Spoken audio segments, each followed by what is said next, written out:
Good afternoon student. First chapter है class 11 का mathematical methods in physics. उसके आज हम न्यूमेरिकल करेंगे, है ना।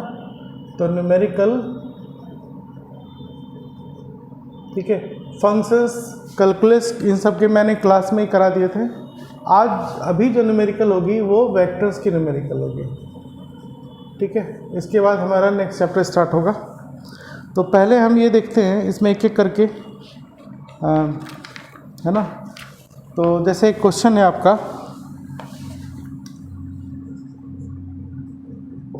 Find the resultant of two forces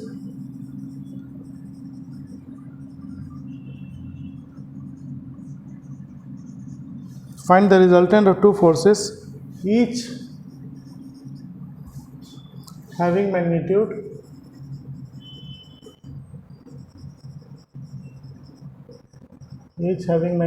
f naught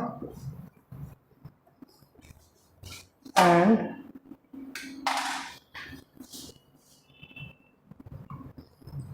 angle between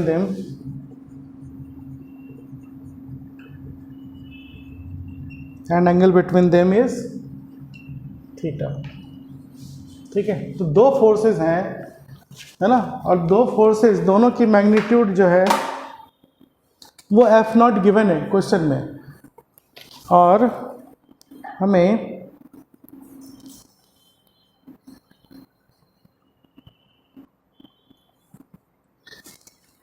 ठीक है।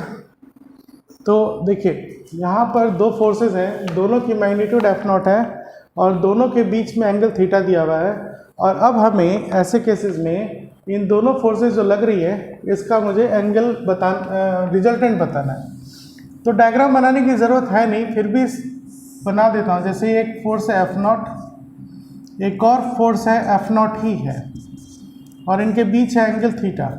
इस तरह से कुछ होगा। अब इनकी जो रिजल्टेंट है वो बतानी है। तो आपने पैरेललोग्राम लॉ में पढ़ा था कि अगर इस तरह से एक वेक्टर ए हो और एक वेक्टर बी हो और इनके बीच एंगल थीटा हो, तो इनका जो रिजल्टेंट होता है वो पैरेललोग्राम का डायगोनल होता है, ठीक। तो और इस रिजल्टेंट की जो मैग्नीट्यूड होती है वो अंडर रूट ए square plus B square plus 2ab cos theta होता है ना। तो यहाँ पर उसी तरह दो फोर्सेस हैं, इनके बीच एंगल थीटा दिया हुआ है। तो मान लीजिए रिजल्टेंट फोर्स जो बना वो डायगोनल होगा। तो ये रिजल्टेंट हो गया, तो F इजिकल टू हो गया under root F naught square plus F naught square plus 2f naught cos theta. उस फॉर्मूले के अकॉर्डिंग मैंने अप्लाई कर दिया इसको। अब ये हो जाएगा under root 2f naught square plus 2f naught square और cos थीटा, है ना। 2f नॉट स्क्वायर अगर हम कॉमन ले लें तो ये आ जाएगा 1 प्लस cos थीटा। अब फिर इसी f को फिर मैं क्या लिख दूंगा, f naught under root 2f naught square अभी रहने दो। 1 प्लस cos थीटा आपका होता है 2 cos स्क्वायर थीटा बाई 2, है ना।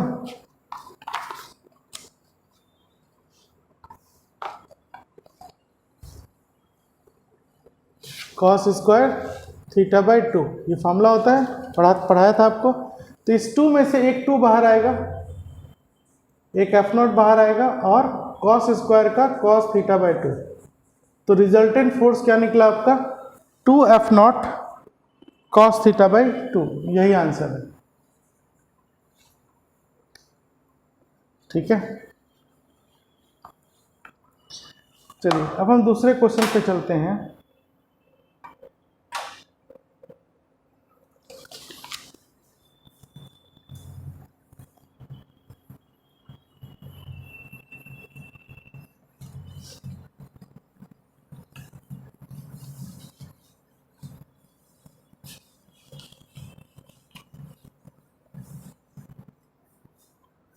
अब हमारा दूसरा क्वेश्चन है,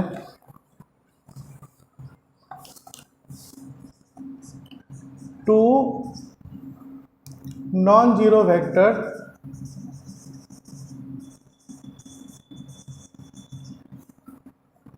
A and B are such that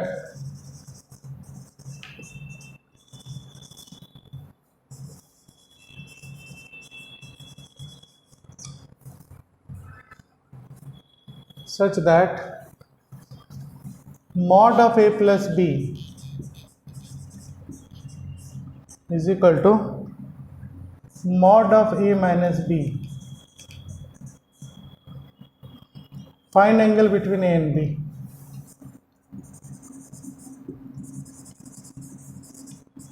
Find angle between vector A and vector B. ठीक है, इसका मुझे एंगल बताना है। तो देखिए कैसे सॉल्व करेंगे इसको। आपको पता है कि A plus B is equal to क्या होता है, C वेक्टर, है ना। तो C का मॉड अगर मैं निकालूं तो मतलब मैं क्या किसका मॉड निकाल रहा हूँ, mod of A plus B का। C की जगह A प्लस बी रखा, और ये फॉर्मूला होता है ट्रायंगल लॉ से अंडर रूट ए square plus B square plus 2ab cos theta. इसमें ए और बी दोनों पॉजिटिव था, ठीक है। लेकिन इसी तरह अगर मैं यहीं पर a माइनस बी वेक्टर मान लो लिखता हूँ, ठीक है, तब ये क्या हो जाएगा आपका a माइनस बी। कहने का मतलब क्या हो गया, इसको आप देखिए a माइनस बी है ना, इसको मैं क्या लिख सकता हूँ, a plus minus B vector, है ना। एक पॉजिटिव वेक्टर और एक नेगेटिव वेक्टर है, तो फिर इसके अकॉर्डिंग यहाँ फॉर्मूला क्या हो जाएगा, ए स्क्वायर माइनस बी का स्क्वायर मतलब प्लस बी स्क्वायर होगा, प्लस 2a और माइनस बी तो माइनस 2ab कॉस थीटा। ठीक है, क्वेश्चन के अकॉर्डिंग ही हम चलेंगे जो गिवन है। तो अब आप देखिए यही हमारा थ्योरी है। अब हम न्यूमेरिकल कैसे बनाएंगे, आपको दिया हुआ है mod of a plus B is equal to mod of a minus B. ठीक, तो मैं इसको लिखूंगा under root a square plus B square plus 2ab cos theta. ठीक है, और इसको लिख दूंगा मैं under root a square plus B square minus 2ab cos theta, है ना। अब सॉल्व करेंगे तो दोनों तरफ स्क्वायर करेंगे तो रूट हट जाएगा, फिर क्या बचेगा आपको a square plus B square plus 2ab cos theta.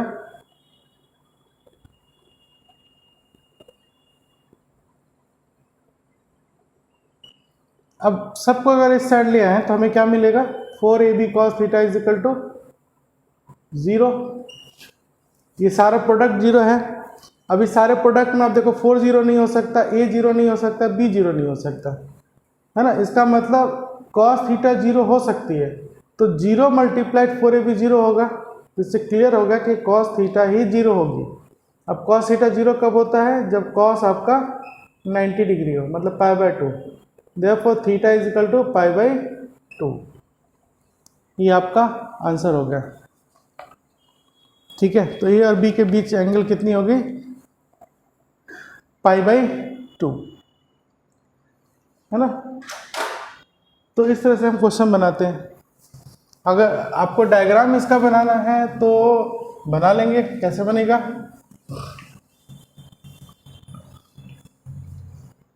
जरूरत नहीं थी लेकिन फिर भी बना देते हैं। जैसे मान लीजिए ये वेक्टर ए है,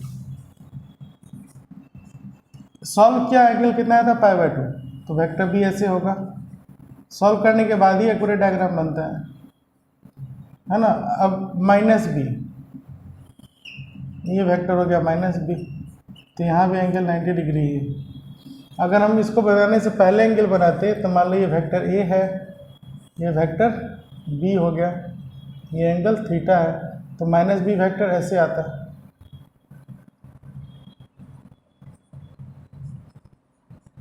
ठीक है, ऐसे आता, जो एक्यूरेट नहीं होता है। एक्यूरेट डायग्राम आपका यही है। तो एग्जाम कुछ क्वेश्चन ऐसे होते हैं जहाँ डायग्राम आपको क्वेश्चन सॉल्व करने के बाद बना सकते हैं, लेकिन ज़रूरत नहीं है, हमें सिर्फ थ्योरी बनानी है, सॉरी न्यूमेरिकल सॉल्व करना है। तो फॉर्मूला अप्लाई कीजिए, आपका आंसर आ जाएगा।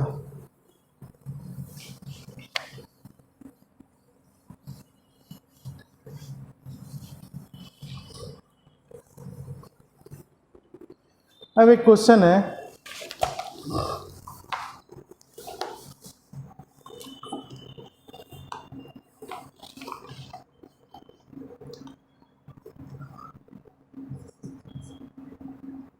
if sum of two unit vectors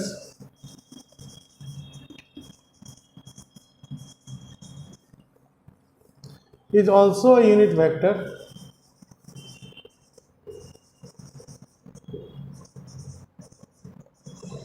if sum of two unit vector is also a unit vector, find the magnitude of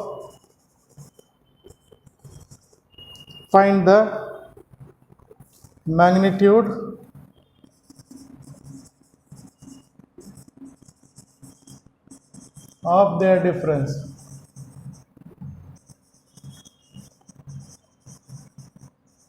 Find the magnitude of their difference. ठीक है,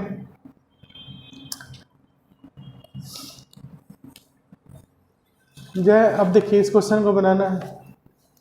तो दो यूनिट वेक्टर हैं, उसका सम भी यूनिट वेक्टर है। तो मुझे बताना है कि उन वेक्टर्स, यूनिट वेक्टर्स का डिफरेंस का मैग्नीट्यूड क्या होगा, है ना। तो देखिए बहुत अच्छा क्वेश्चन है ये। तो मान लो एक यूनिट वेक्टर है आपका ए और दूसरा यूनिट वेक्टर है बी। ए और बी दो यूनिट वेक्टर हो गए, है ना। इसकी भी मैग्नीट्यूड 1, बी की भी मैग्नीट्यूड 1। मतलब मॉड ऑफ यूनिट वेक्टर का मतलब क्या होता है, अगर आप इसके मॉड निकालेंगे तो ये वैल्यू 1 आ जाएगी। अब क्वेश्चन में दिया हुआ है कि इसका जो सम है वो यूनिट वेक्टर है, ये तो बदल जाएगा ना। दो वेक्टर को आप ऐड करोगे तो एक नई वेक्टर बन जाएगी। तो जो नई वेक्टर बनेगी उसके बारे में भी कहा गया है कि ये यूनिट वेक्टर ही है ना। तो A plus B equal to सी ये गिवन है आपको, जहाँ पे मॉड ऑफ सी वेक्टर भी आपका क्या है, 1 है। अब आपको इन दोनों का डिफरेंस निकालना है, इन दोनों का वेक्टर का डिफरेंस का मैग्नीट्यूड क्या होगा, है ना, ये बताना है क्या होगा। तो सबसे पहले मुझे ए और बी के बीच की एंगल निकालनी होगी, ठीक है। तो हम फॉर्मूला लगा देते हैं। अगर ये A plus B equal to C होता है तो इसका फॉर्मूला क्या लगता है, C is equal to under root A square plus B square plus 2ab cos theta, है ना। अब ये सब क्या आपका यूनिट वेक्टर है, तो ये हो जाएगा 1 अंडर रूट, ये सारा यूनिट वेक्टर है। तो 1 square plus 2 1 into cos theta.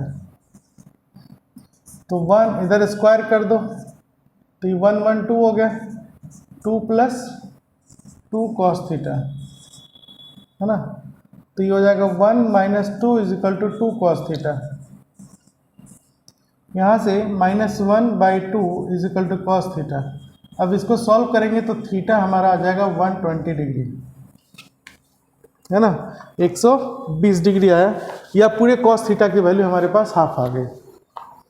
अब देखिए मुझे निकालना क्या है, a माइनस बी का मॉड, है ना। तो mod of a minus B unit vector ये हो जाएगा अंडर रूट a कैप का स्क्वायर माइनस बी कैप का square plus 2a cap minus B cap cos, है ना, थीटा।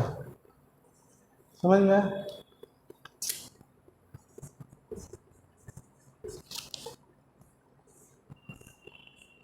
अब ये हो जाएगा 1 स्क्वायर 1, ये हो जाएगा -2, है ना, कॉस थीटा क्या आपका -हाफ। सॉल्व करेंगे तो ये आ जाएगा 1 + 1 2 और ये माइनस प्लस 1, मतलब mod of a minus B आपका √3 आया, अब इस न्यूमेरिकल के बेस पे कुछ कंसेप्चुअल क्वेश्चन पूछे जा सकते हैं। क्या पूछे जाएंगे आपको कि है ना कि दो यूनिट वेक्टर का सम यूनिट वेक्टर है तो उनका डिफरेंस का यूनिट वेक्टर होगा, आपका आंसर होगा नो। डिफरेंस का मॉड √3 आएगा। ठीक है,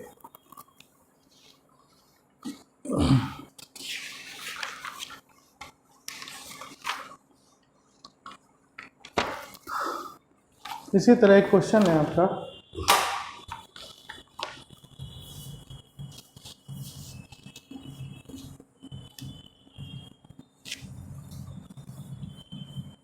मैं बार बार कहता हूँ कि सारे स्टूडेंट को कहता हूँ कि सारे क्वेश्चन बनाना संभव नहीं है ना। कंपटीशन में से क्वेश्चन काफ़ी कम आते हैं, ना के बराबर। मेडिकल में ज़रूर आ जाते हैं लेकिन इंजीनियरिंग में ना के बराबर ही आता है। इसकी यूज़ होती है अदर चैप्टर को समझने के लिए। फिर भी मैं कहूँगा कि आप एनसीईआरटी बना लें, वो काफ़ी होगा, है ना। अगर आपकी थ्योरी स्ट्रांग हो गई, कंसेप्ट क्लियर है, तो न्यूमेरिकल आप बना ही लेंगे, है ना।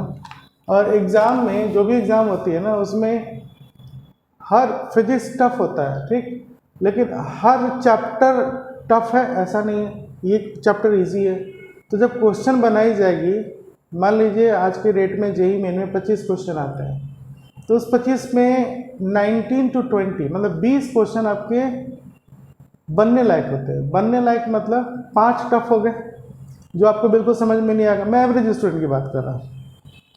अब रहे 20 क्वेश्चन, इस 20 में भी 15 आपके इजी रहेंगे, 5 मॉडरेट रहेगा, थोड़ा डिफिकल्ट, है ना। तो 25 में से 15 क्वेश्चन तो आप सिर्फ एनसीईआरटी पढ़ के बना सकते हो, और कोई एक्स्ट्रा बुक बनाने की ज़रूरत ही नहीं है। या जो मैं बता रहा हूँ उतना फॉलो करो, कब बन जाएगा। अब जैसे क्वेश्चन है आपका कि A vector is equal to I cap plus 2j cap minus 3 cap K cap, है ना। क्लियर है, ये गिवन है। फिर आगे लिखा हुआ है कि when vector B is added to vector A we get a unit vector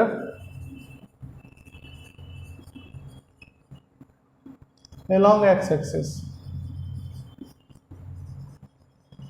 We get a unit vector along x-axis. Find value of vector b. Find vector b या इसकी वैल्यू निकालिए, है ना। मतलब इसका डायरेक्शन भी और इसका मैग्नीट्यूड भी दोनों निकालना होगा। ठीक है, तब देखिए ये बनेगा कैसे। सिंपल है, आप लोग ट्राई कर सकते हैं, बनाइए। कैसे बनेगा, 1 मिनट देता हूँ आपको बनाने के लिए, फिर मैं बनाऊँगा अभी इसको, है ना। आप 1 मिनट में इसको बनाइए, कैसे बनाते हैं।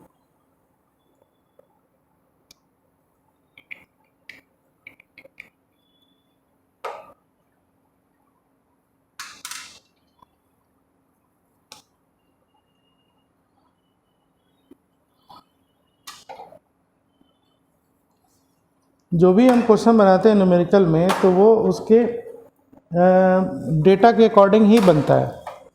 जैसे यहाँ पर आपको दिया हुआ है कि ए वेक्टर है ना। तो ए वेक्टर है, इसकी वैल्यू जो दी हुई वो हम बाद में रखेंगे। अब क्वेश्चन कह रहा है कि इस ए वेक्टर में जब दूसरे बी वेक्टर को ऐड कर दी गई, तो जो रिजल्ट आया वो यूनिट वेक्टर मिला एक्स एक्सिस पे। तो एक्स एक्सिस पे यूनिट वेक्टर क्या होता है, आई, है ना। ऐसे भी लिख सकते हैं या आप आई कैप भी लिख सकते हो, कोई फर्क नहीं पड़ रहा, है ना। तो इसका मतलब क्या हो गया, ये जो यूनिट वेक्टर है वो ए और बी का रिजल्टेंट है। तो आपको बी का मैग्नीट्यूड और डायरेक्शन बताना है, तो आप क्या करो, ए की ये वैल्यू डाल दीजिए। तो यहाँ पे हम वो पैरेललोग्राम लॉ वाला फॉर्मूला लगाने की ज़रूरत नहीं है। आप देखिए ए को, ए आपको ऑलरेडी यूनिट वेक्टर में दिया हुआ है, तो ये वैल्यू डाल देते हैं,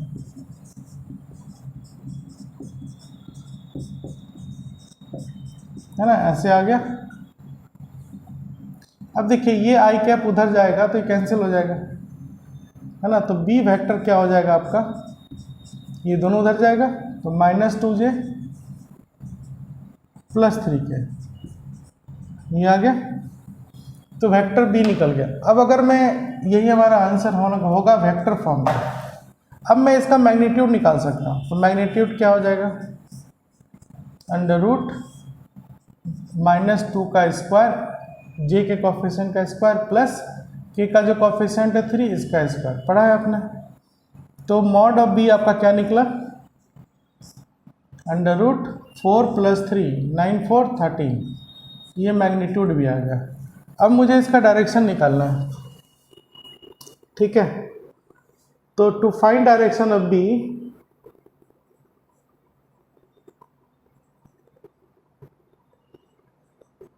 बी वेक्टर का डायरेक्शन का मतलब क्या हो गया, हमें एक्चुअली में बी यूनिट वेक्टर निकालना है। तो बी यूनिट वेक्टर क्या होगा, vector B divide by mod of vector B, है ना। जैसे ये वेक्टर है तो इसमें इसका मैग्नीट्यूड है और इसका डायरेक्शन है। तो बी यूनिट वेक्टर क्या निकला, B vector by mod of B. तो इससे हमें डायरेक्शन आ जाएगा, इसका यूनिट वेक्टर आ जाएगा, वेक्टर डाल दो 2j + 3k divide by vector के फॉर्म में डाल दिया और इसका मैग्नीट्यूड डाल दिया √13।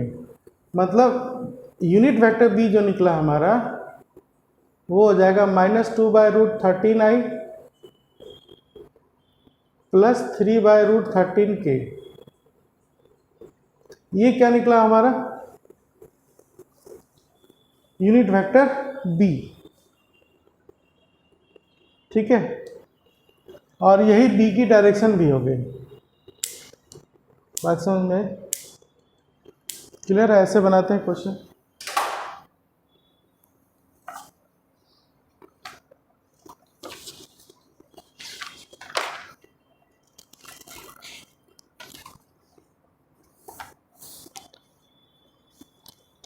ठीक है, इस तरह के ही क्वेश्चन जनरली आपके बोर्ड एग्जाम में भी पूछे जाएंगे और कंपटीशन में भी आ सकता है।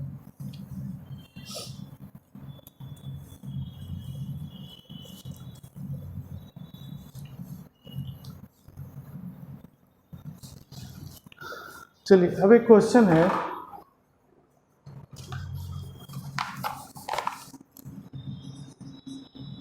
If vector p is equal to ai + aj + 3k and vector q is equal to ai -2j -k are perpendicular to each other, are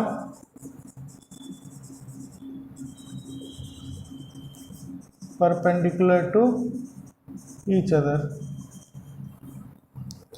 Find value of a, find value of a, है ना। तो यहाँ दो vector है, इन दोनों vector का equation दिया हुआ है और आपसे पूछा गया कि ये दोनों जो है परपेंडिकुलर हैं। तो आप ए की वैल्यू बताइए। तो एक वेक्टर ए है और दूसरा वेक्टर क्यू, मतलब एक पी वेक्टर और एक क्यू वेक्टर है। तो अगर ये दोनों परपेंडिकुलर हैं तो हम क्या लिख सकते हैं कि if P perpendicular Q, then इसका क्या मतलब है कि इनका डॉट प्रोडक्ट क्या हो जाएगा, 0 हो जाएगा, है ना। पढ़ा है आपने। अब यहाँ पे दोनों का वेक्टर के फॉर्म में लिख दो। मतलब P है आपका ai + aj + 3k, है ना। ये P हो गया।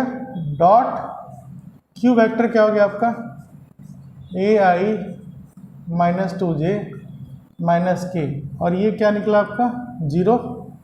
अब मल्टीप्लाई कीजिए। तो एक को, मतलब ए आई से पहले मैं इन तीनों को मल्टीप्लाई करूँगा। तो मल्टीप्लाई करेंगे तो क्या आएगा, a × a, है ना। आई डॉट आई आ गया, फिर ए माइनस टू, तो माइनस टू ए, देखो ऑर्डर चेंज नहीं करना है वेक्टर में, तो आई डॉट जे, फिर इसको इससे मल्टीप्लाई करो तो माइनस ए आई डॉट के, ये किसका काम हुआ, ए का कर लिया मल्टीप्लाई, अब हम दूसरा इससे तीनों को मल्टीप्लाई करेंगे, है ना, तो प्लस ए इंटू ए, यहाँ पे ए स्क्वायर होगा, यहाँ भी ए स्क्वायर होता है, तो A into A square J dot I, ठीक, फिर minus two A J dot J, फिर minus A K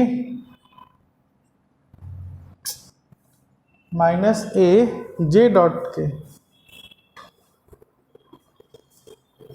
minus A, इससे कर रहे हैं ना इसको, तो minus A J dot K plus, अब इससे करना है, इससे तीनों करना है, तो प्लस थ्री ए के डॉट आई, फिर इसको सेकंड से, तो माइनस सिक्स के डॉट जे, फिर लास्ट माइनस थ्री के डॉट के, ये हो गया मल्टीप्लाई, और ये सारा इक्वल टू क्या निकला आपका, जीरो। अब आप देखिए, आपने पढ़ा था कि I dot I J dot जे और के डॉट के 1 होगा, है ना, तो I dot I J dot जे के डॉट के ये 1 होगा, और जितने अपोजिट वाले हो जाएंगे I dot J I dot के, ये सब क्या हो जाएंगे, जीरो हो जाएंगे। तो जो मैं बता रहा हूँ अगर आपको नहीं समझ में आ रहा है तो फिर से प्रोडक्ट पढ़ो जो वीडियो मैंने बताया था, ठीक है, तो उसमें आपको दिख जाएगा कि सेम का लाइक यूनिट वेक्टर का प्रोडक्ट 1 होगा और अनलाइक यूनिट वेक्टर का प्रोडक्ट 0 हो जाएगा। तो ये आपका इक्वेशन क्या बचेगा, A square minus two A और minus three is equal to 0, ठीक है। तो ये क्वाड्रेटिक इक्वेशन आ गया, है ना, या आप इसको फैक्टर से भी बना सकते हैं, क्या बन जाएगा, A square minus A plus A minus three A minus three is equal to 0, है ना, माइनस टू ए को प्लस ए माइनस थ्री लिख सकते हैं, तो A plus one minus three A plus one is equal to 0, या आप इसको यहीं पे क्वाड्रेटिक इक्वेशन से सॉल्व कर लें, तो ये आ जाएगा A plus one into A minus three is equal to 1, 3 is equal to 0। तो अब यहाँ से दो वैल्यू आ जाएगी, या तो A plus one is equal to 0 मतलब ए इजकल टू माइनस वन, या फिर ए माइनस थ्री 0 तो ए इजकल टू 3। तो ए की दो पॉसिबल वैल्यूज़ हैं, ठीक है, यही दोनों आंसर होगा।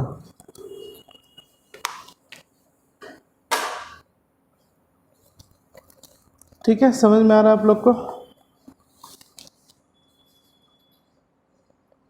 तो जब आप इसकी काफ़ी प्रैक्टिस कर लेंगे और इस तरह से डॉट प्रोडक्ट निकालना होगा तो आप क्या करोगे, आपको पता है अनलाइक मल्टीप्लाई करेंगे तो 0 हो जाएगा, तो इसको उठाया इससे मल्टीप्लाई किया, अब फिर इसका इन दोनों से इक्वेशन नहीं लिखेंगे क्योंकि 0 होना है, फिर उसी तरह से जब जे वाले को उठाएंगे तो जे से मल्टीप्लाई करेंगे इसे डॉट प्रोडक्ट में, बाकी दोनों का करने की ज़रूरत नहीं क्योंकि 0 हो जाएगा। उसी तरह जब के से मल्टीप्लाई करेंगे तो आई जे छोड़ देना, के से डायरेक्ट मल्टीप्लाई कर दो क्योंकि बाकी दोनों का 0 होना है ना। चलिए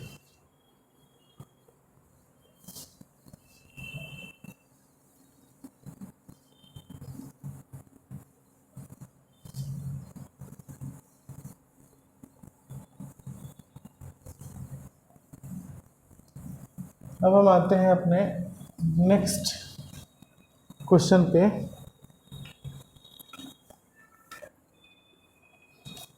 वो है फाइंड द कंपोनेंट ऑफ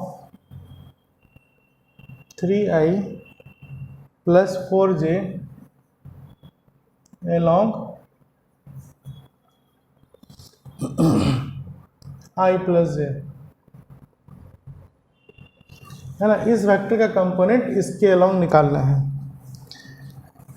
तो मान लो ये वेक्टर है ए,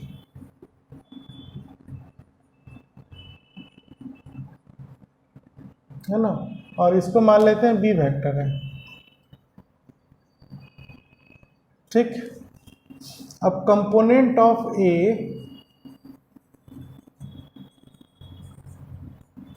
अलोंग बी ये कैसे निकालते हैं हम? ए डॉट बी, ए और बी का dot product divide by mod of vector B, ऐसे निकलता है ना।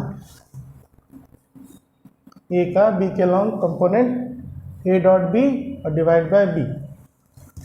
ठीक है, अब वैल्यू डाल दीजिए, क्या आ जाएगा? ए डॉट बी मतलब 3i plus 4j dot I plus J divide by B का मॉड, है ना, तो अंडर रूट बी है ना, तो आई का कोफिशिएंट 1 स्क्वायर, जे का कोफिशिएंट भी 1 है तो 1 स्क्वायर। तो फाइनली ये क्या हो जाएगा? आई को आई से मल्टीप्लाई करो 3, इसको जे से करेंगे तो 0 हो जाएगा, 4j आई 0 4j, तो plus 4 into J dot J 1 by root 2 मतलब 7 बाय रूट 2। ये आपका आंसर आ गया। ठीक है, समझ में आ रहा है कैसे निकालते हैं? तो जैसे कंपोनेंट ऑफ इसका कंपोनेंट इसमें निकालना होता तो हम क्या लिखते हैं? Component of B along A equal to A dot B divide by B dot A divide by A, है ना। तो वीडियो देखेंगे, बार बार देखेंगे, आपको समझ में आएगा कि मैंने पढ़ाया क्या था, उसी के हिसाब से क्वेश्चन बनेगा। ठीक है, अब हम चलते हैं एक और क्वेश्चन।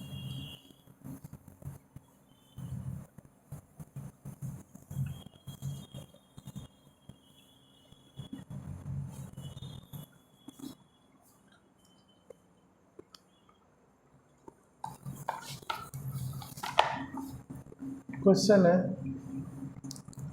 फाइंड एंगल बिटवीन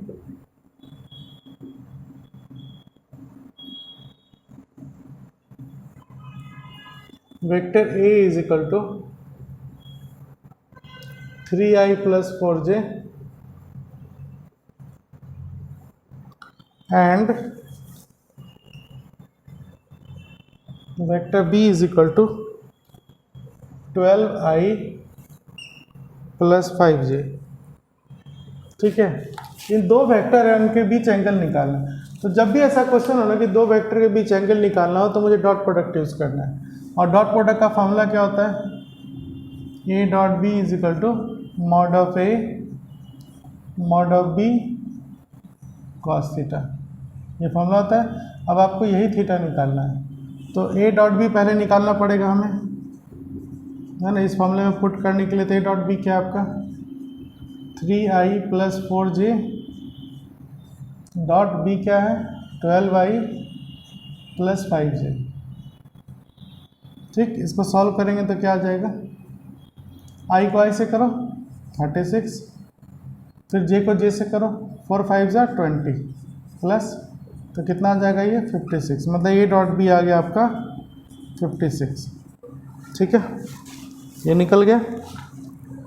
उसी तरह से अब मुझे ये निकाल लिया, अब मुझे मॉड ऑफ ए चाहिए, तो मॉड ऑफ ए आ जाएगा अंडर रूट ए का इक्वेशन देखो 3i प्लस 4j है, तो i का कोफिशिएंट 3 इसका स्क्वायर प्लस j का कोफिशिएंट 4 इसका स्क्वायर, कितना आ गया? ये 5 आ जाएगा, है ना। मॉड ऑफ ए 5 आ गया।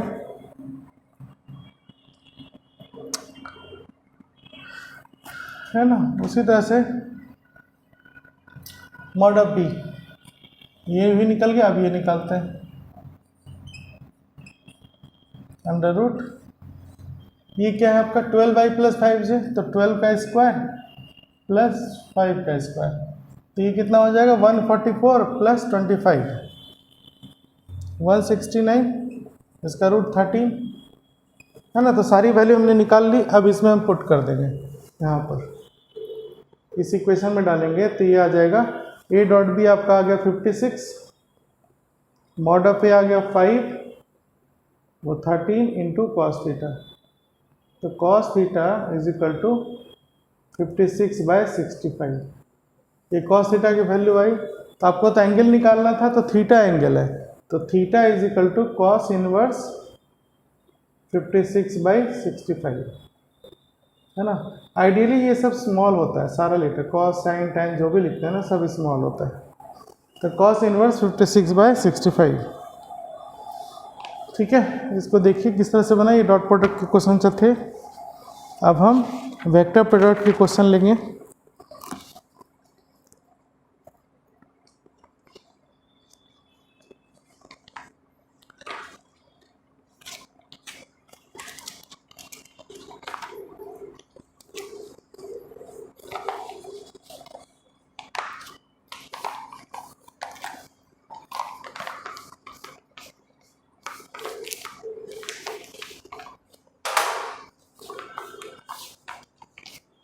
ठीक है, तो वेक्टर की नॉलेज आपको फिजिक्स के न्यूमेरिकल बनाने में हेल्प करेगी। ठीक है,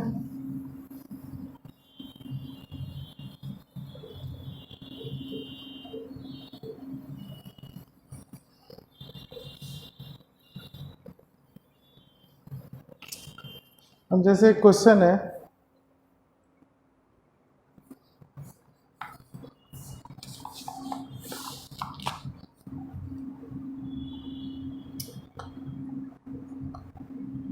A is eastward,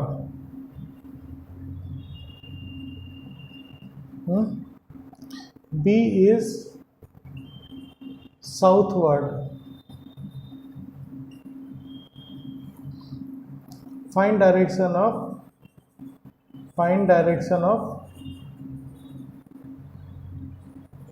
A cross B, इसका डायरेक्शन बताना है। ठीक है, तो A ईस्टवर्ड है, इसका मतलब इसका मैग्नीट्यूड A होगा, और ईस्ट देखो जैसे ये ईस्ट है, ये नॉर्थ है, ये साउथ है और ये वेस्ट है। तो अगर मैं यहीं पे एक्सिस बना दूं, एक्स एक्सिस और वाई एक्सिस, तो क्या पता चलेगा, ईस्ट वाली डायरेक्शन आई कैप हो जाएगी, वेस्ट वाली माइनस आई कैप, नॉर्थ वाली प्लस जे कैप और साउथ वाली माइनस जे कैप। और इससे अगर आउटवर्ड होगा, है ना, तो आउटवर्ड मतलब इस प्लेन से बाहर, तो वो हो जाएगा प्लस के, है ना, जेड एक्सिस हो जाएगा ये। और इनवर्ड अगर होगा, इनवर्ड मतलब ऐसे अंदर, है ना, तो वो हो जाएगा माइनस जेड एक्सिस, तो उसको हम लिखेंगे माइनस के। ये डायरेक्शन से सेंस होता है। तो ए आपको दिया हुआ ईस्टवर्ड है, तो ए वेक्टर को हम क्या लिखेंगे, ए इंटू आई कैप, और बी वेक्टर को क्या लिखा गया साउथवर्ड, मतलब बी इंटू माइनस जे कैप, मतलब ये हो गया माइनस बी जे। तो मुझे ए क्रॉस बी बतानी है, ए क्रॉस बी, तो ये हो जाएगा A I cross minus B J, है ना, तो ये हो जाएगा minus A B I cross J. ठीक है, ऐसे आगे। अब आप क्या करो, डायरेक्शन बनाने के लिए यहाँ पर वो ए सर्कल बना दो, आई जे और ये के। ठीक है, वहाँ पर क्या दिख रहा है आपको, यहाँ एक्चुअली में ए क्रॉस बी क्या आया है, minus A B I cross J, है ना। अब आप चलिए आई क्रॉस जे हम कैसे जाएंगे, ऐसे, तो ऐसे जाना पॉजिटिव होता है, तो आई क्रॉस जे का अपोजिट क्या है, के, तो ये हो गया माइनस ए बी के कैप, है ना, मतलब ये हो गया ए बी इंटू माइनस के कैप। तो इसका आंसर क्या हो जाएगा, इनवर्ड, है ना। आपसे तो डायरेक्शन पूछा है ना, तो ए क्रॉस बी का डायरेक्शन हो जाएगा इनवर्ड डायरेक्शन हो जाएगा, अंदर।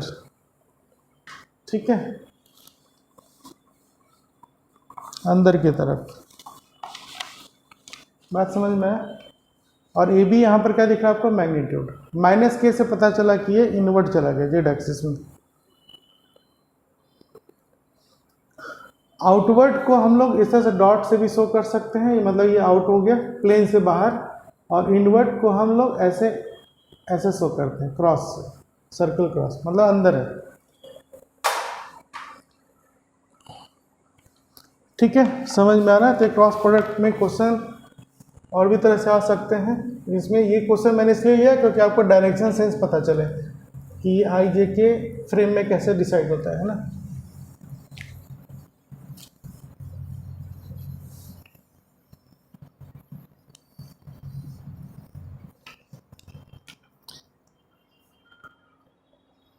अब एक क्वेश्चन है आपका कि इफ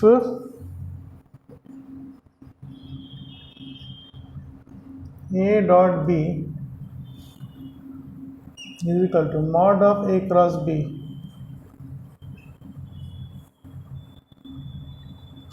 फाइंड एंगल बिटवीन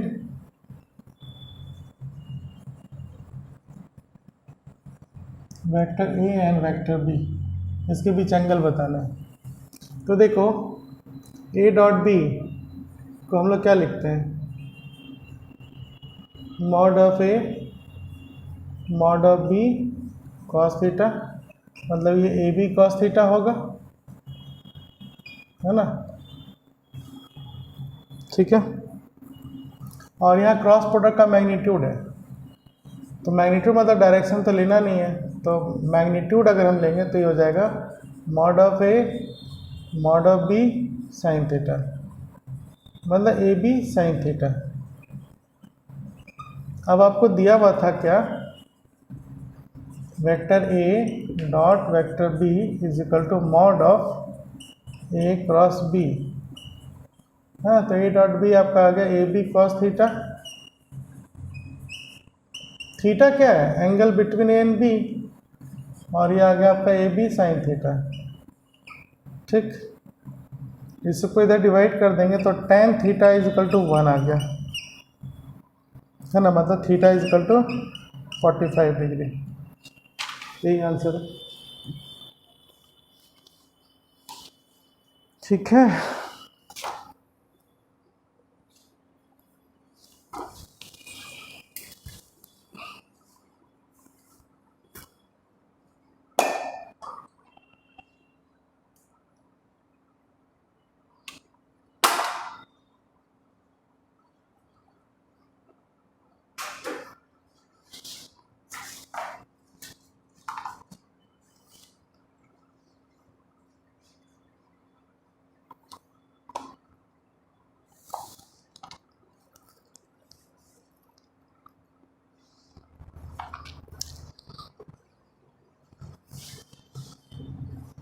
उसी तरह एक और क्वेश्चन है,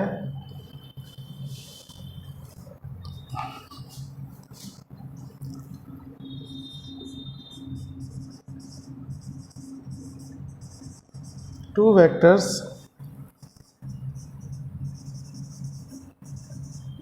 A and B are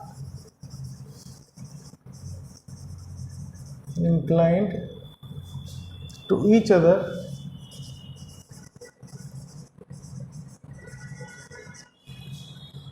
at an angle theta.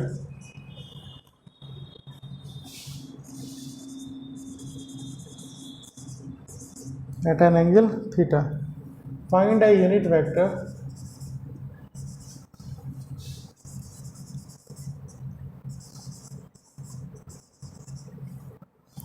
which is perpendicular to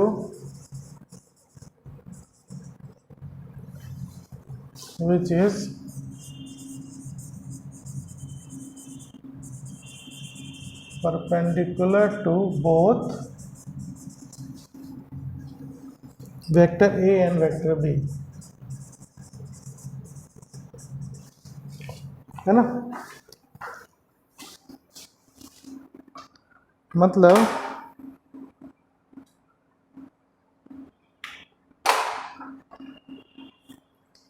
दो वेक्टर है, दोनों एक दूसरे पे इंक्लाइंड है ना।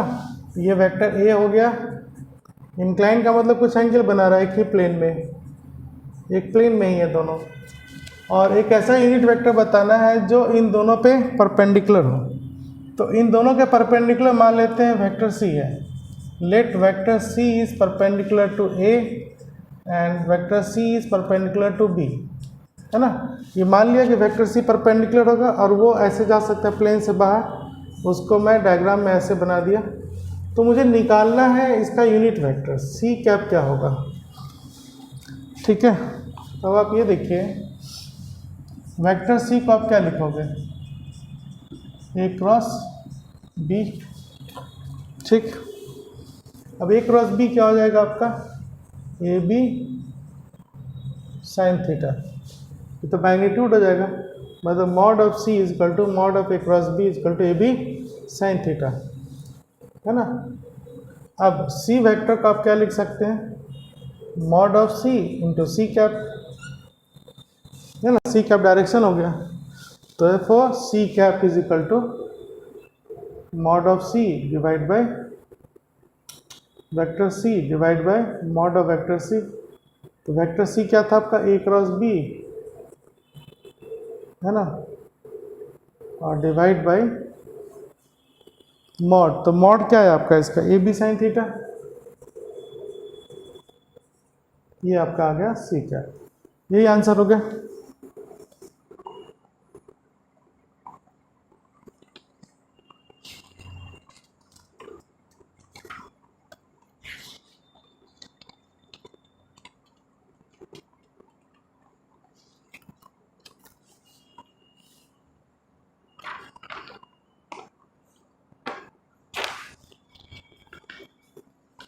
ठीक है,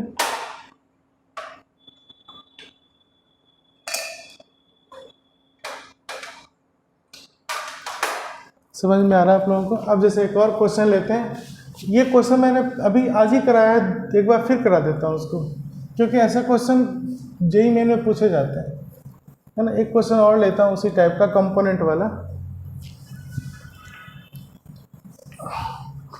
क्वेश्चन है।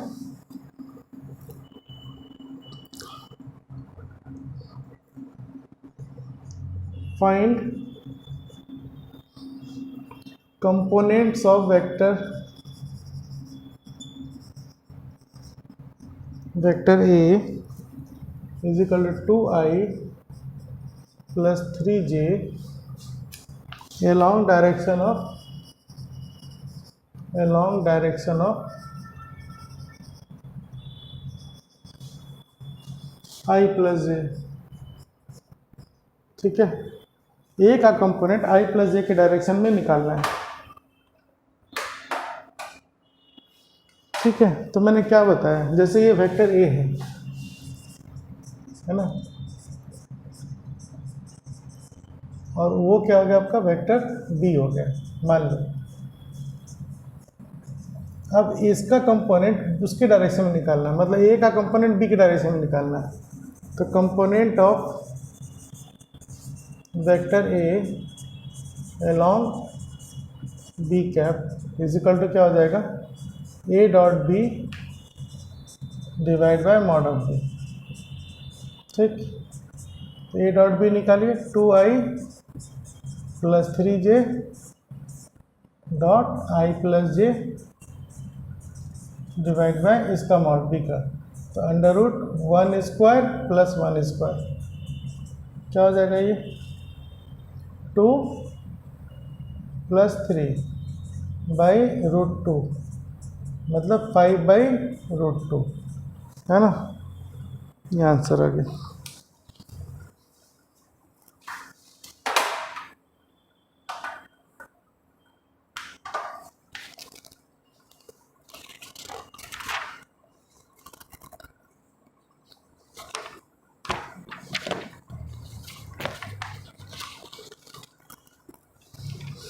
ठीक है, तो देख रहे हैं आप क्वेश्चंस कैसे बन रहे हैं। बेसिक क्वेश्चन ही हमारे काम आते हैं, बेसिक बिल्कुल फंडामेंटल बेस्ड क्वेश्चंस, फिजिक्स में खास करके। फिजिक्स के न्यूमेरिकल देखिए पहला चैप्टर है। तो मैं आपको एक चीज़ और बता दूं कि फिजिक्स है ना, 100 में 90% से ज़्यादा बच्चे को फिजिक्स टफ लगती है। क्यों लगती है टफ? उनको जो पढ़ना है वो पढ़ते नहीं है, बात समझ रहे हैं, ये रियलिटी है। उनको पढ़ना है बेसिक, कंसेप्चुअल, फंडे क्लियर होना चाहिए। अब वो क्या करेंगे, पढ़ने बैठ जाएंगे बड़े बड़े बुक से, कोई रजनी हॉलिडे बनाने लग जाएगा, कोई ईरोडो बनाने लग जाएगा, एससी वर्मा बनाने लग जाएगा। ठीक है, यही प्रॉब्लम आ जाती है, यही प्रॉब्लम है जिसकी वजह से आपको टफ लगेगा, क्योंकि वहाँ पे वैराइटीज़ ऑफ टेक्निक्स लगे हुए हैं, बहुत सारे टेक्निक्स होते हैं जो उतना टाइम नहीं होता ना तो फैकल्टी के पास न। मैं एवरेज स्टूडेंट की बात कर रहा हूँ, जीनियस या टॉपर्स की तो मैं बात ही नहीं करता वो। ठीक है, उनके लिए कुछ वो एक्सेप्शनल होता है, उनके लिए कुछ जनरली नहीं बोलना चाहिए। तो एवरेज जो मेरा एक्सपीरियंस है उसके हिसाब से अगर आपको फिजिक्स टफ लगती है, जीनियस को तो टफ नहीं लगती। तो जैसे टफ लगता है या आप सीख रहे हैं या अच्छा लग रहा है, दोनों बातें हैं। तो आपको चाहिए कि बेसिक क्वेश्चन बनाए, एनसीईआरटी के बनाए, फंडामेंटल बनाए। क्वेश्चन अगर आप फर्स्ट टाइम बना रहे हैं बन जा रहा है, इसका मतलब आपकी कंसेप्ट क्लियर हो रही है। तो इजी क्वेश्चन बनाएंगे, बोर्ड वाले बनाएंगे, एनसीईआरटी बनाएंगे, तो आपको एक कॉन्फिडेंस मिलेगा कि हाँ हमने बना लिया। अब उसी में डाउट हो रहा है तो मतलब आप बार बार थ्योरी को पढ़िए, समझिए चीज़ों को, फिर अटेम्प्ट कीजिए। इजी क्वेश्चन फर्स्ट अटेम्प्ट में बन जाने चाहिए, फंडामेंटल। उसके बाद आप एससी वर्मा में लैंड करें, है ना। एनसीईआरटी बोर्ड के क्वेश्चन किसी रेफरेंस बुक से बना लो जिसमें से बोर्ड के क्वेश्चन हो, वो बना लेने के बाद एससी वर्मा बनाओ।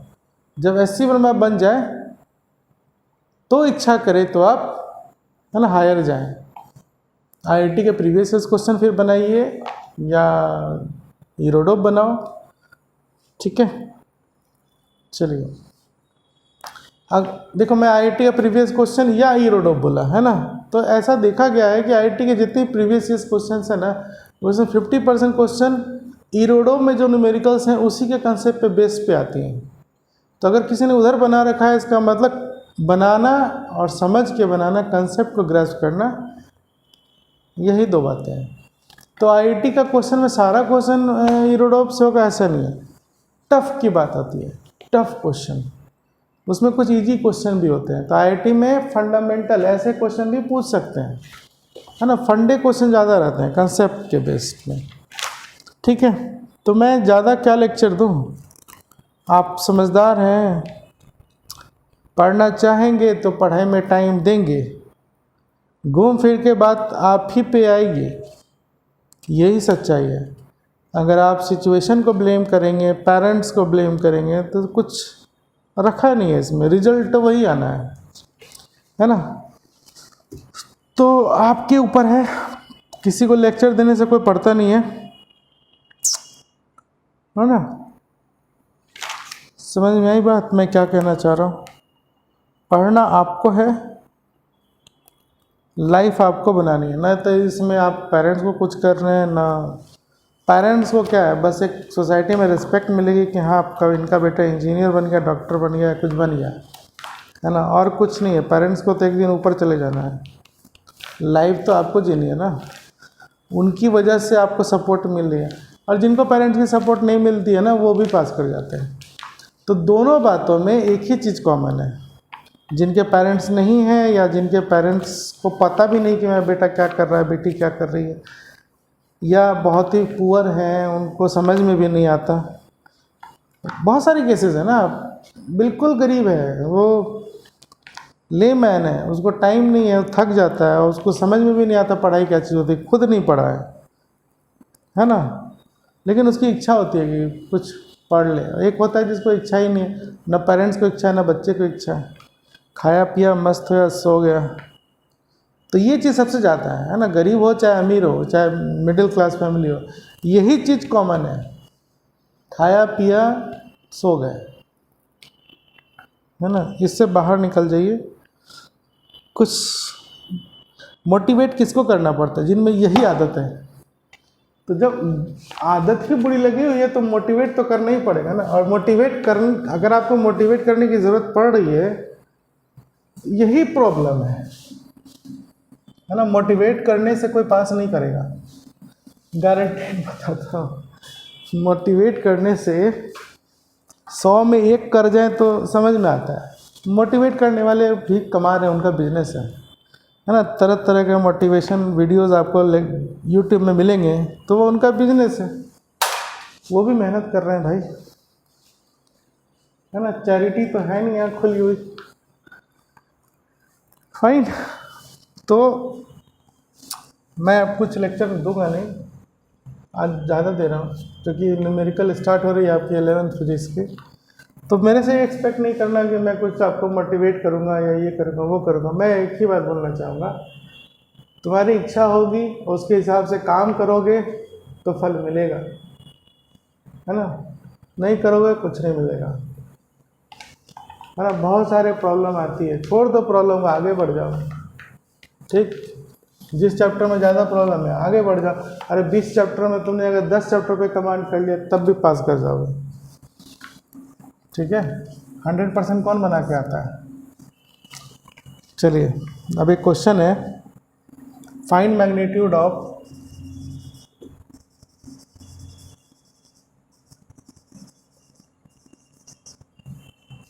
थ्री आई प्लस 2j प्लस के। इसका मैग्नीट्यूड निकालना है तो बहुत आसान है ना। क्या निकालोगे, इसको कुछ मान लेते हैं, let vector a is equal to 3i plus 2j plus k. एकदम सिंपल क्वेश्चन है ना, जो कि हर जगह यूज़ होती है। अब ऐसे की चीज़ पूछेंगे थोड़ी, जब आप बनाएंगे तो आपको इसकी यूज़ पड़ेगी, इसका मैग्नीट्यूड क्या होगा। तो मॉड निकाल लो इसका।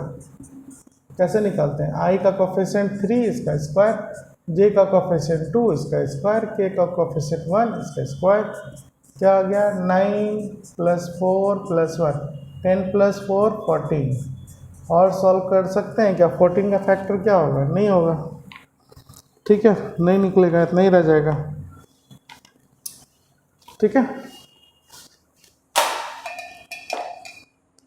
अब आइए दूसरे क्वेश्चन पे।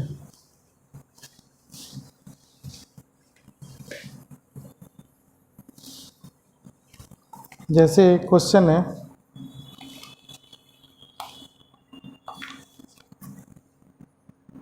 Vector a is equal to 3i plus 4j,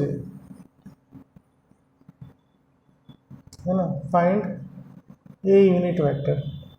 इसका सिंपल क्वेश्चन बता रहे हैं, अगर ये वेक्टर है तो इसका यूनिट वेक्टर निकालो। तो a वेक्टर में मैग्नीट्यूड भी होगा, डायरेक्शन भी होगा, तो मैग्नीट्यूड हो गया a और इसका डायरेक्शन हो गया a कैप। तो a कैप क्या हो गया आपका, a vector by mod of a vector.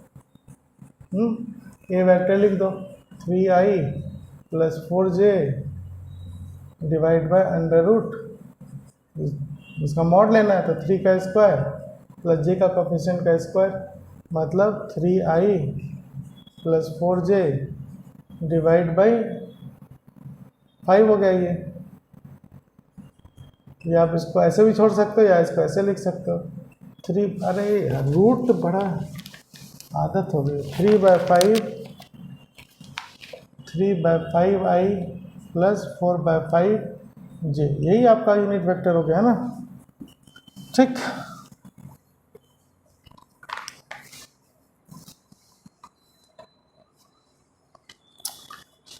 है ना, सिंपल सिंपल क्वेश्चन। तो जब ऐसे क्वेश्चन आपसे बन जाएंगे, इसका मतलब है कि आप जो टफ क्वेश्चन होंगे उसमें इसी सब का तो रोल होगा ना।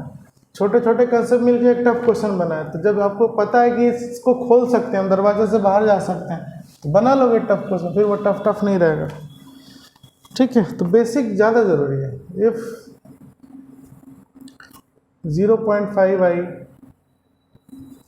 Plus 0.8j plus c k cap is a unit vector, is a unit vector, तो c क्या होगा ये पूछा गया आपसे, ठीक है। तो ये पूरा यूनिट वेक्टर मतलब इसका मॉड जो आएगा वो 1 हो जाएगा, तो 1 is equal to under root 0.5 का स्क्वायर 0.8 का square plus c square. Square कर दो अब, तो ये 1 इधर रूट चला जाएगा, ये हो जाएगा 0.25 0.64 प्लस c स्क्वायर, है ना। तो 1 इज इक्वल टू ये हो जाएगा 0.89 प्लस सी स्क्वायर, तो सी स्क्वायर आपका आ जाएगा 1 माइनस 0.89, मतलब ये होगा ना।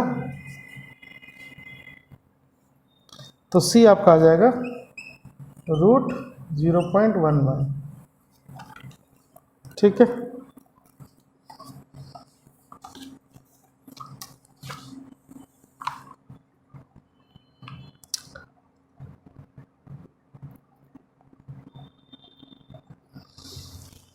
है ना, इस तरह से क्वेश्चंस बनाते हैं। तो जब आपको स्केलर प्रोडक्ट क्वेश्चन बन जाएंगे, ऐसे सिंपल बना रहे हैं, तो आगे के भी बन जाएंगे।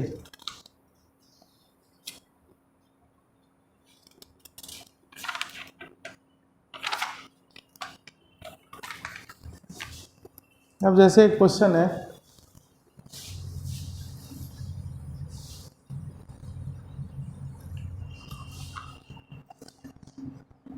कि vector A is equal to 3i plus 4j and vector B is equal to i plus j plus 2k। Find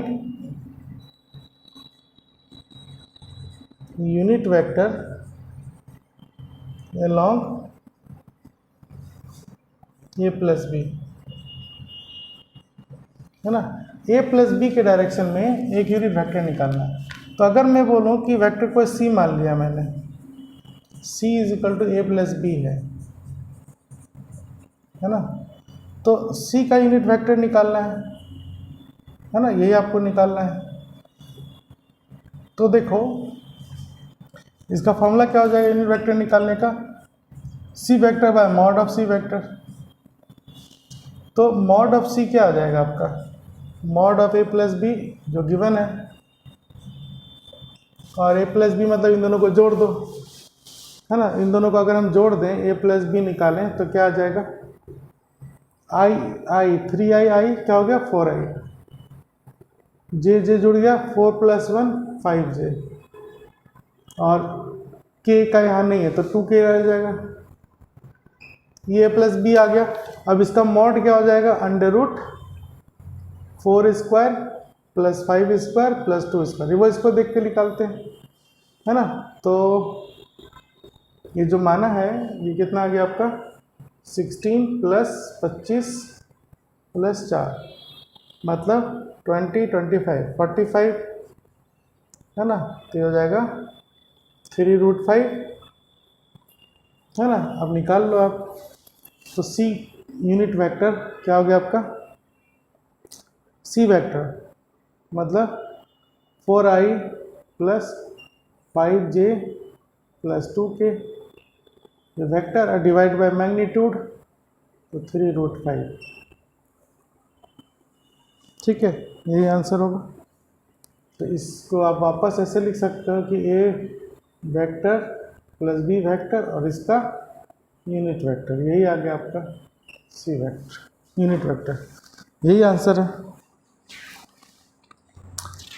ठीक है। तो इस तरह से आप क्वेश्चन अटेम्प्ट कीजिए, है ना, जो बताया है वो करो। और होता क्या ना कि ये बेसिक है, ये एक टूल है, हर जगह यूज़ होगा। तो जब फिजिक्स के और भी चैप्टर्स के आप न्यूमेरिकल बनाएंगे, तो वहाँ पे जब वेक्टर यूज़ होगा तो आपको बन जाएगा, समझ में आ जाएगा, ठीक है। ओके, चैप्टर 1 आपका ख़त्म हो गया। थैंक यू, पढ़िए।